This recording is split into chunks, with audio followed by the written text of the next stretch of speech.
La matriz del marco lógico está compuesta por varios componentes. Entre esos partimos con lo que se denomina la jerarquía de objetivos. Y en ese caso es la columna que se encuentra al lado izquierdo del recuadro que estamos viendo en este momento. La jerarquía de objetivos, partimos desde la parte superior como el fin máximo que se debe alcanzar con el proyecto. Ese fin también se le puede denominar objetivo de desarrollo. Seguido en jerarquía viene lo que es el propósito, también denominado como el objetivo general o situación final. Bajando en la jerarquía tenemos los resultados o lo que conocemos como los objetivos específicos. Y finalmente tenemos más abajo y mucho más concreto, más específico, las acciones o las actividades principales que necesitamos ejecutar para que el proyecto vaya avanzando y poder lograr alcanzar lo que es el fin que nos... En este caso, también tengamos en cuenta que dentro de nuestro informe debemos elaborar la justificación del proyecto y el planteamiento del problema. La justificación, debemos preguntarnos por qué es importante poner en práctica este proyecto. ¿Qué justifica implementar este proyecto? Y eso lo podemos redactar en uno o dos párrafos dentro de nuestro informe. Y ahora pasemos a lo que es el planteamiento del problema. El planteamiento del problema, ustedes también lo van a ver en los proyectos. Todo proyecto que usted vaya a implementar o usted vaya a leer para identificar qué es lo que se pretende con ese proyecto, va a encontrar el planteamiento del problema, pero también va a encontrar otro componente que es la formulación del problema. Entonces tenemos tres puntos importantes aquí a tener en cuenta. La justificación del proyecto, planteamiento del problema y formulación del problema. Marquemos una diferencia entre el planteamiento del problema y la formulación del problema.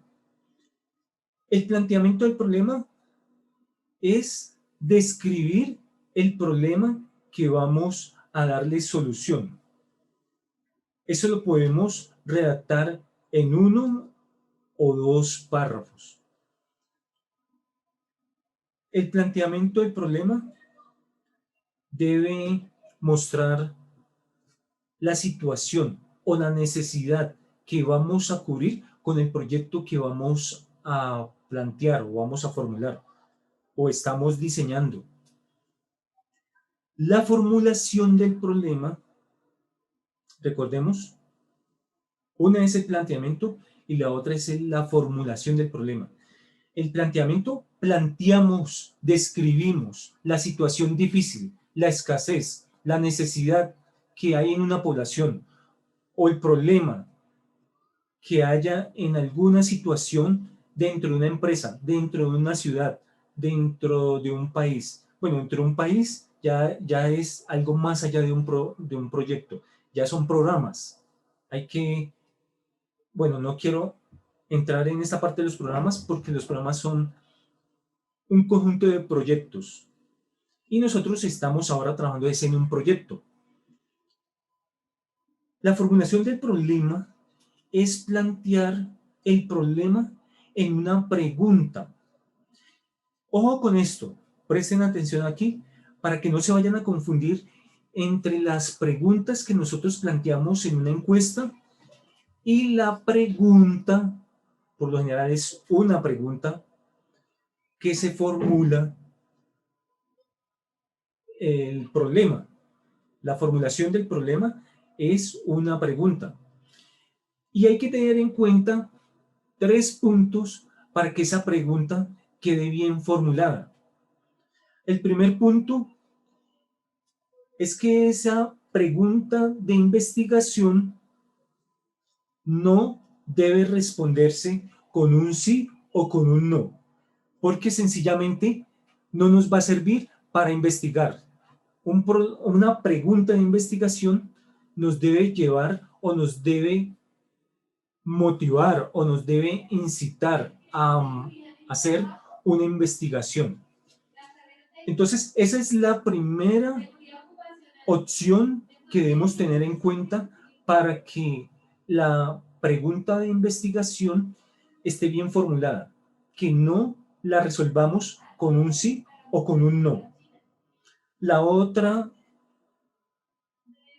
pista o pauta o condición para que la pregunta de investigación quede bien formulada es que no debe dar a una respuesta falso o verdadero. Donde usted responda una pregunta de investigación que es falsa o que es verdadera, esa pregunta no sirve. La otra condición para que una pregunta de investigación quede bien formulada es que no dé a una respuesta obvia. Si tú respondes una pregunta con una respuesta obvia, entonces no te sirve esa pregunta de investigación. Como les digo, una pregunta de investigación debe llevar a que ustedes investiguen y encuentren la solución, pero esa solución no va a ser obvia, no va a ser fácil de encontrar. Y eso es lo que se necesita cuando estamos haciendo una investigación. En este caso, una investigación de mercados. Ya teniendo en cuenta estas 3 condiciones, pasemos a otra o a otro consejo para que formulemos una buena pregunta de investigación. Voy a poner un ejemplo y es empezar a formular una pregunta de investigación con la palabra cómo. Un ejemplo, ¿cómo incrementar las ventas en un 10% en el primer trimestre del año 2021? Suponiendo que estamos apenas entrando al año 2021. Entonces, miren que la pregunta no la podemos contestar de forma obvia. Quizás alguien diría, la contesto de una forma, vamos a incrementar las ventas, pero ¿cómo hacemos para que se incrementen en un 10% en el primer trimestre del año 2021?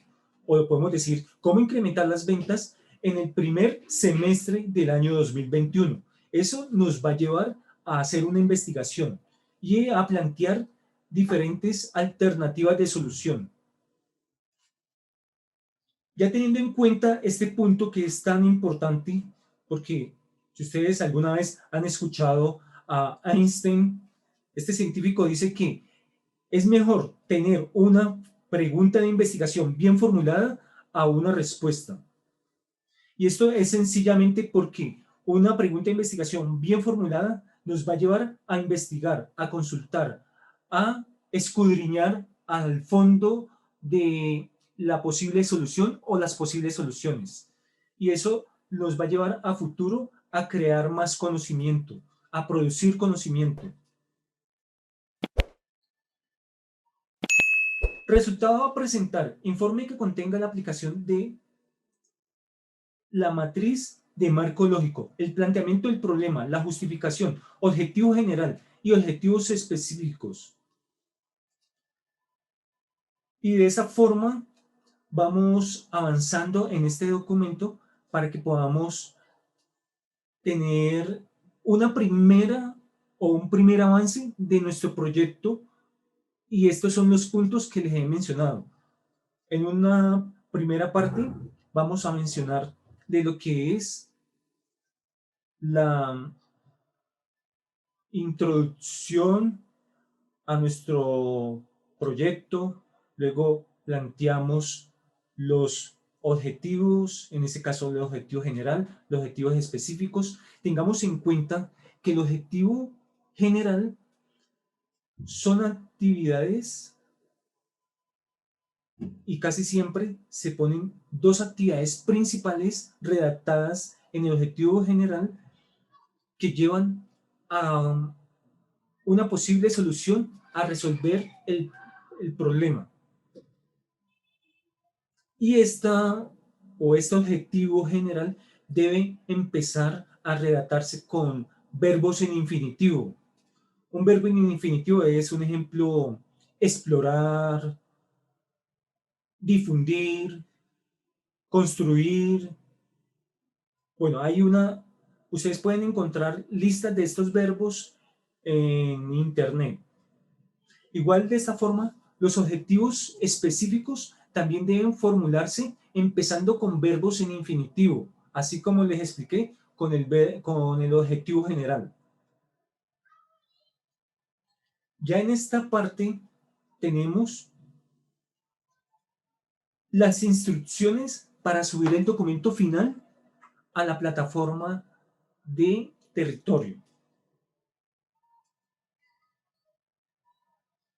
Continuamos con lo que es la parte de la tabulación de la información. Dentro de la tabulación de la información tenemos lo que es el uso de una herramienta que ya les había mencionado en minutos anteriores, que es una hoja de cálculo, que en este caso es Excel.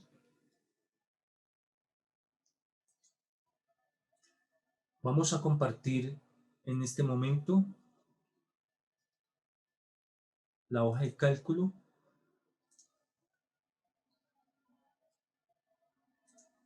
Vamos en este momento a compartir la hoja de cálculo para que ustedes puedan tener en cuenta la importancia de